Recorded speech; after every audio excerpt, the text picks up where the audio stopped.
Namaon Vishnu Padaya Krishna Prestaya Bhutale Srimate Parangati Swamini Jinamine Namaste Utanasilaya Goura Sakarahayate Sankirtana Nishtitaya Prabhupada Prabhupadaya Mridayate. Agora meu mestre espiritual que abriu meus olhos com a shot do conhecimento,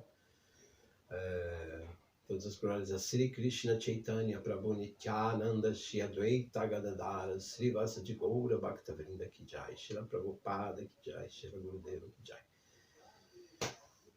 Boa tarde, queridos amigos. Aqui estamos no programa do canal que é Bhagavad Gita, falando sobre Bhagavad Gita. Bhagavad Gita e os temas do Bhagavad Gita. Hoje a gente vai falar sobre o capítulo Sankhya Yoga.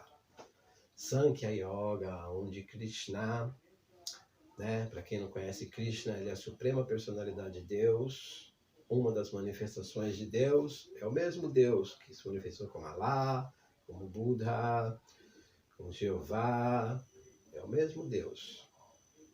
E aqui, nessa parte da Terra, há 5.000 anos atrás, na Índia, ele se manifestou como Krishna. Então ele se manifesta em diferentes culturas, é a mesma pessoa. Não existe dois deuses, só existe um Deus. Tá bom? Jesus Cristo é o Filho de Deus, só que a gente não fica falando que ele é Deus, porque ele não é, ele é o Filho de Deus.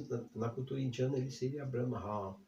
Manifestou-se diretamente do próprio Vishnu, do próprio Deus, e recebeu a instrução do próprio Mahavishnu para como ele deveria criar os universos. Não existiam os universos antes de que Deus manifestasse Brahma, o próprio Jesus Cristo. Por isso é que ele é conhecido como unigênito de Deus. Ele é Brahma. E veio nessa encarnação como Jesus Cristo. Veio trazer a mensagem de Vishnu, Krishna, Allah, Buda, Jeová, o mesmo Deus. Então Krishna, nessa manifestação, há 5.000 anos atrás, ele falou o Bhagavad Gita a seu amigo Arjuna, 2 horas antes de uma batalha quase que mundial ali, entendeu? Krishna e seu amigo Arjuna eram ambos guerreiros e eles estavam ali defendendo a verdade, que estavam sendo os Pandavas estavam sendo usurpados. Os Pandavas eram kshatras, reis e príncipes conscientes, iluminados, e eles eram herdeiros naturais ao trono há 5.000 anos atrás, em Hastinapur, na Índia. Naquela época a civilização era mais a civilização védica ali, que foi o berço de todas as civilizações. Existiam outros reinos, mas todos eles eram conectados ali na cultura védica. Então houve uma guerra em que os primos dos Pandavas eram príncipes também, kshatras e reis, só que eles eram assim, do lado do mal, assim, entendeu? Porque o espírito ele pode ir pro lado do bem e pro lado do mal, você que escolhe, é o livre-arbítrio. Então eles ficaram tramando para derrubar os Pandavas, várias vezes fizeram vários atentados contra os Pandavas para tomar o trono. E os Pandavas eram herdeiros naturais do trono, eles eram iluminados e deveriam reinar para o benefício do povo, porque quando pessoas iluminadas, conscientes de Krishna, conscientes de Deus, conscientes de que somos espíritos eternos, eles não agem de uma forma nociva que acaba prejudicando o povo. Não, o reinado onde essas pessoas estão no comando é próspero e as pessoas são felizes. Então, nessa época, houve vários atentados desse grupo dos Kauravas em cima dos Pandavas para tomar o trono e usar o trono para o seu bel prazer, porque eram pessoas gananciosas e etc. Tanto é que estavam querendo tomar na força. Então eles fizeram vários atentados contra os Pandavas ali, né? E Krishna, como próximo ali da família dos Pandavas, né? Primo dos Pandavas. Então Krishna também ele veio como um príncipe guerreiro também. Krishna teve o seu reinado lá, né? E tal. E Krishna, ele estava ajudando os Pandavas a não sucumbir a todos esses atentados dos Kauravas que estavam tentando tomar o trono. Só que depois de vários atentados e que Krishna ajudou a livrar os Pandavas, tudo isso descrito no Mahabharata, na grande epopeia Mahabharata, está disponível para todo mundo ler, né? Hoje em dia no Google lá, em toda a internet você acha tudo, né? Então, só que depois de todas as tentativas de negociar com os Kauravas, que na verdade fizeram uma jogatina ali, tiraram os Pandavas, exilaram eles na floresta, tomaram o trono à força. Depois de toda a negociação, os Kauravas não queriam ceder. Então toda a diplomacia foi usada por Krishna e pelos Pandavas para tentar, né, reaver o trono na diplomacia ali, mas os Kauravas não queriam saber de nada. Então acabou acontecendo essa guerra, a batalha de Kurukshetra, que aconteceu nesse lugar sagrado na Índia, né? Tudo na Índia é sagrado, na verdade tudo no planeta inteiro é sagrado, né? Todos os lugares onde acontecem as atividades, as manifestações de Deus e seus devotos, tudo vira sagrado. Então aconteceu essa batalha no campo de Kurukshetra, há 5.000 anos atrás, entre as pessoas foram tomaram partido dos Pandavas e dos Kauravas. No final, houve uma guerra quase que mundial ali, porque os reinos uns reinos tomaram partido dos Kauravas, outros reinos tomaram partido dos Pandavas, então acabou acontecendo uma guerra mundial ali. E todos os exércitos de ambos os lados estavam já ali no campo de batalha, postos, já preparados para começar a batalha, porque não houve outro jeito. Toda a negociação diplomática falhou, então não aconteceu outro jeito que senão a batalha. E aí Krishna, 2 horas antes do começo da batalha, Krishna, que era amigo dos Pandavas, né, e já era conhecido, né, como a suprema personalidade de Deus, Krishna já era aceito e conhecido ali como uma manifestação divina, tanto é que os Kauravas não queriam que Krishna lutasse a favor dos Pandavas. E o próprio Krishna realmente não lutou. Ele não tomou partido em termos de lutar a favor dos Pandavas, porque todos acham, né, ninguém queria que Krishna lutasse, porque seria covardia. Assim, Krishna lutando pelos Pandavas já estaria determinando a derrota dos Kauravas. Então, porque Krishna naquela época já tinha manifestado várias vezes, com atividades incomuns e extraordinárias, que ele era realmente uma manifestação da divindade. Então, nesse momento, 2 horas antes da batalha de Kurukshetra, Krishna começou a falar o Bhagavad Gita para Arjuna. Em 2 horas, Krishna falou todo o Bhagavad Gita para Arjuna, que era seu amigo, né? E seu primo também. E também um grande devoto de Krishna. Porque o segredo está nisso, entendeu? Quando você for conhecendo sobre Krishna, você vai gostando e você vai adquirindo um sentimento por Krishna. Esse amor a Krishna é o segredo.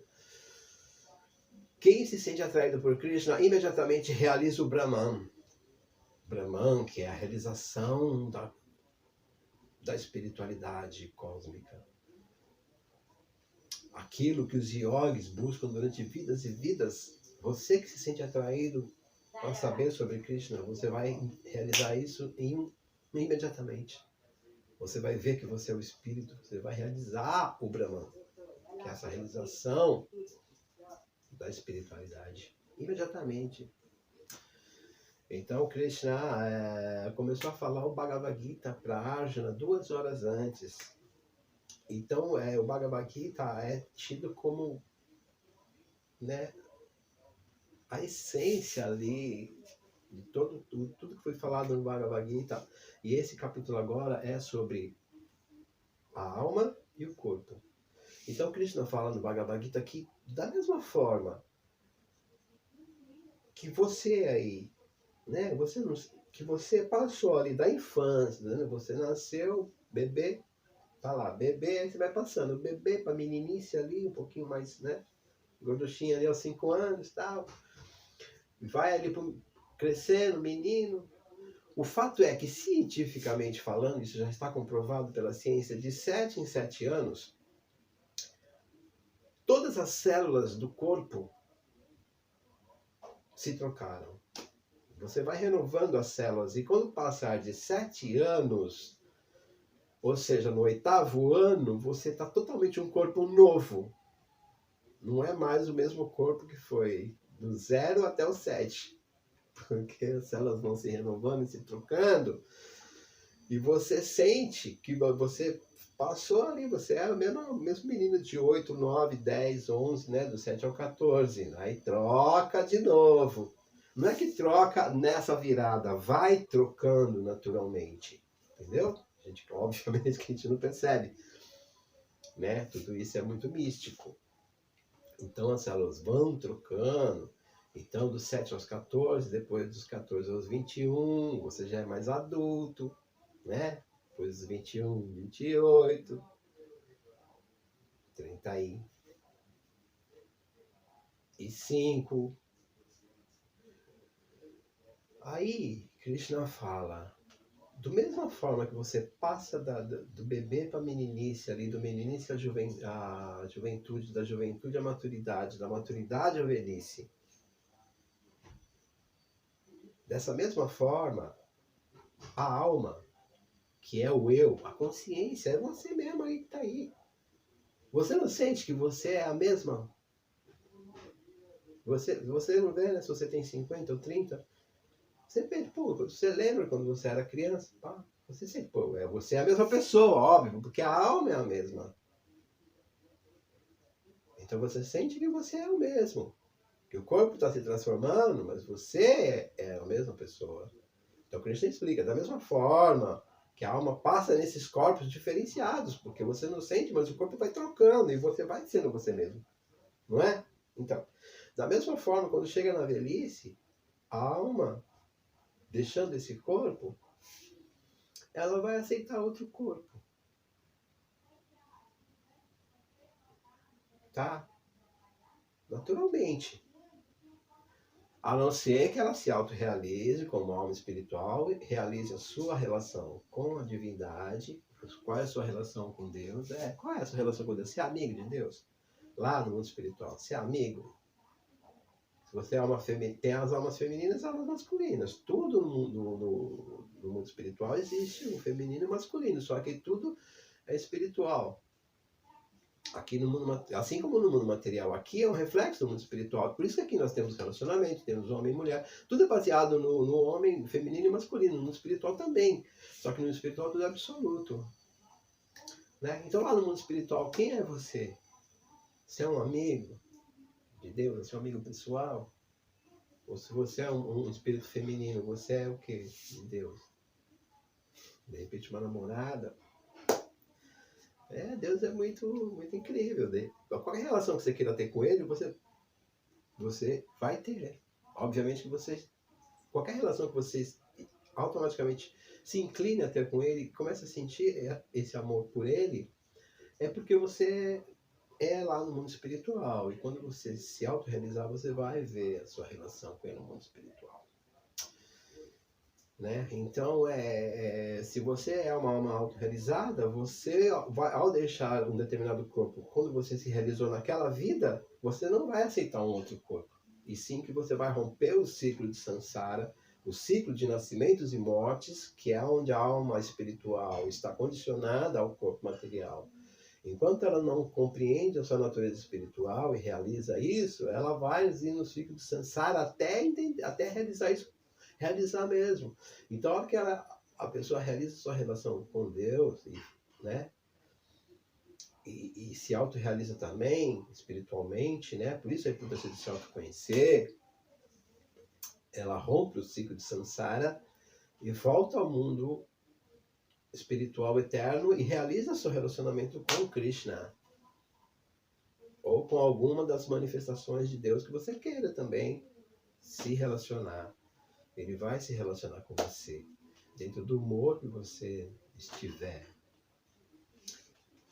Só que para aquela alma que não rompeu o ciclo de samsara, então ele vai, no final dessa transmigração de corpo, que ele já vai da meninice à juventude e tal, ele vai transmigrando de um corpo para outro, da mesma forma, quando chega no final, se ele não é autorrealizado, ele vai ser obrigado a nascer novamente, depois de um certo estágio na espiritualidade, para ele rever o que aconteceu e tal, etc e tal, fazer um balanço para daí reencarnar novamente sob a guia dos seres maiores, dos semideuses, a serviço da divindade suprema, os seres de luz, os anjos, etc, etc, etc.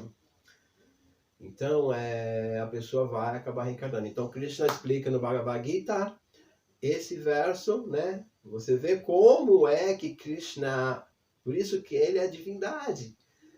Você vê como ele sintetiza tanta coisa num único verso e como é profundo tudo isso. Da mesma forma que você passa do corpo de bebê para a meninice, da meninice para a juventude, da juventude para a maturidade, da maturidade para a velhice, da velhice, quando esse corpo não mais satisfaz os propósitos da alma, porque a alma é eterna, chega uma hora que vai ter que aceitar outro corpo, para você continuar o seu aprendizado e a sua lição. Então você vai ter que, depois de um estágio na espiritualidade, reencarnar novamente. Então Krishna fala, dessa mesma forma, que você sente que você é você mesmo. O corpo porque o corpo material ele está sendo manifesto em volta de mim, que sou a alma, que sou o ser consciente. E o que é a alma, o ser consciente? Aí Krishna explica as características da alma. As características da alma, a característica de Krishna explica num outro verso, a partir do momento que a alma exista, ela nunca vai deixar de existir, explicando a natureza eterna e transcendental da alma. E como a alma é transcendental ao mundo material. Esse corpo está sendo manifesto a partir da minha alma, ok. Beleza, eu tenho que fazer o melhor fruto dele, por isso a gente tem que se conhecer e andar no nosso caminho. Aí Krishna explica no outro verso do Bhagavad Gita, mesmo as pessoas sábias, elas se autoconhecem, elas veem aonde o seu corpo está condicionado e agem de acordo com aquela natureza. Porque mesmo a pessoa sábia age de acordo com a sua natureza. Krishna explica isso. Porque não se pode lograr nada com a repressão. Então, é necessário se autoconhecer. E tudo isso a gente, né?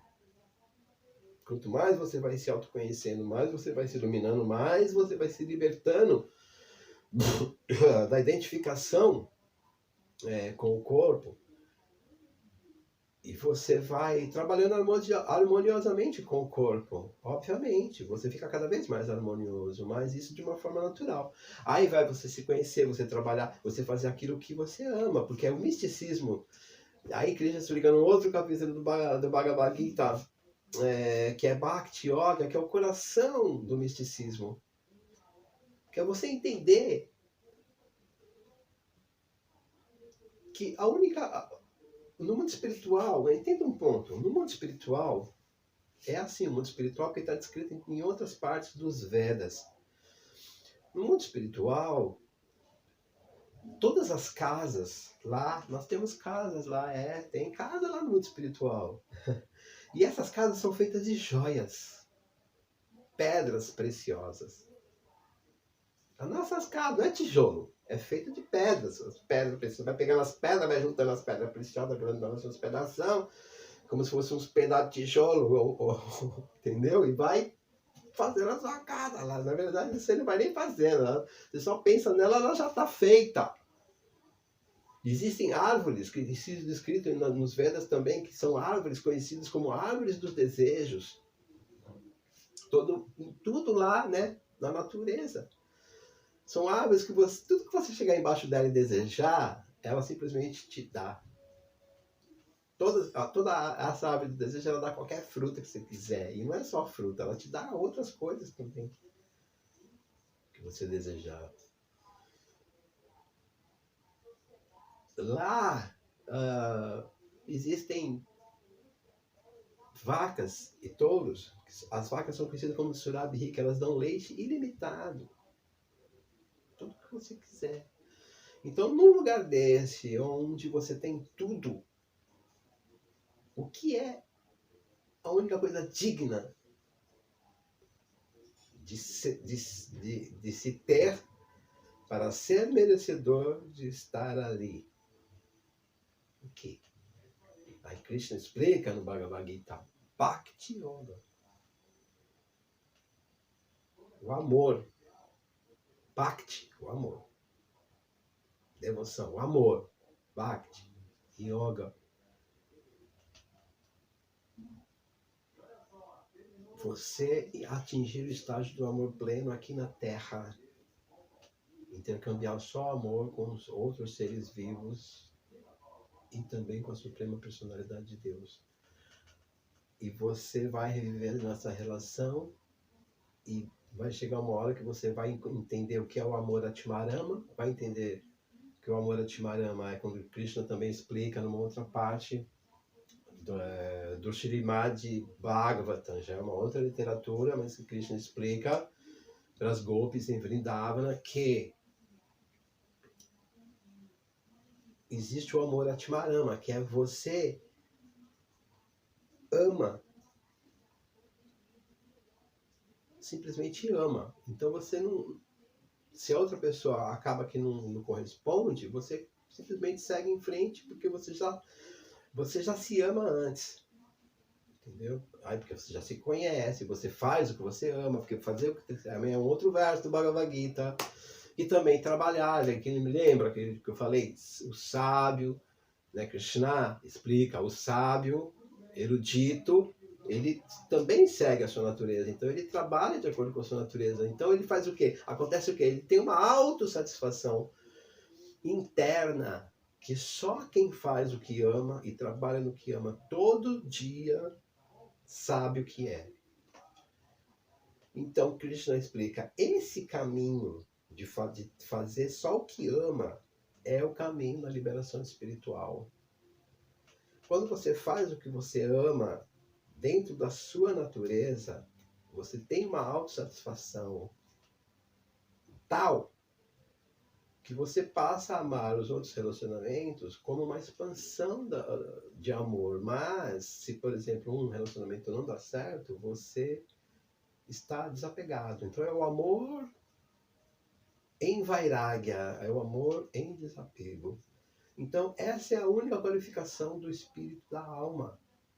Então, para você, se você quiser romper o ciclo de Sansara e voltar ao mundo espiritual e nunca mais nascer, e Krishna também explica numa outra parte dos Vedas que quando você retorna à sua consciência original, você volta ao mundo espiritual, você nunca mais vai voltar a nascer dentro do ciclo de Sansara, porque você já aprendeu.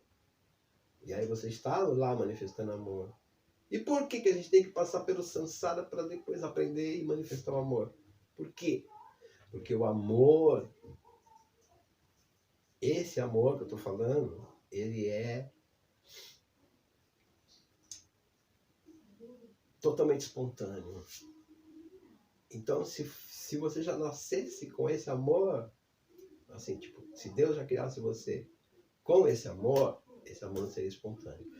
Então, você tem que passar pelo Sansara no mundo material para aprender e voluntariamente querer e manifestar o amor aqui, para daí ir para lá já com esse amor manifesto, e lá você nunca mais volta a nascer aqui, porque você já aprendeu. Então, Krishna fala, quem retorna nunca mais volta a nascer no ciclo de nascimentos e mortes. Então, hoje é isso, né? Aí Krishna explica, ó, você não sente que você é a mesma pessoa que você era quando era criança, etc, né? Você sente, quando você está com 50, 60 anos, você olha para trás e fala, pô, eu me sinto quando eu tinha a mesma coisa que eu tinha 18. Se você se cuida, se você, né, não se largou, se cuida, você vai estar se sentindo com 18 anos até quando você morrer, 90, entendeu? Não pode parar, não, tem que levar uma vida espiritual equilibrada, a espiritualidade rejuvenesce, você levar uma alimentação saudável, equilibrada, né? Tal. Compreender, fazer o que ama, porque você fazer o que ama todos os dias é imprescindível. Esse é o segredo.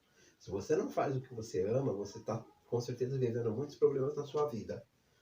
Então busca o seu coração e o que você ama, tá? Essa é a mensagem de hoje. Obrigado. Hare Krishna, Krishna Krishna, Hare Hare. Hare Rama, Rama Rama, Hare Hare. Esse é o Mahamantra Hare Krishna. Se você cantar esse mantra, você vai realizar que você é uma alma espiritual. Você não vai entender, você vai realizar.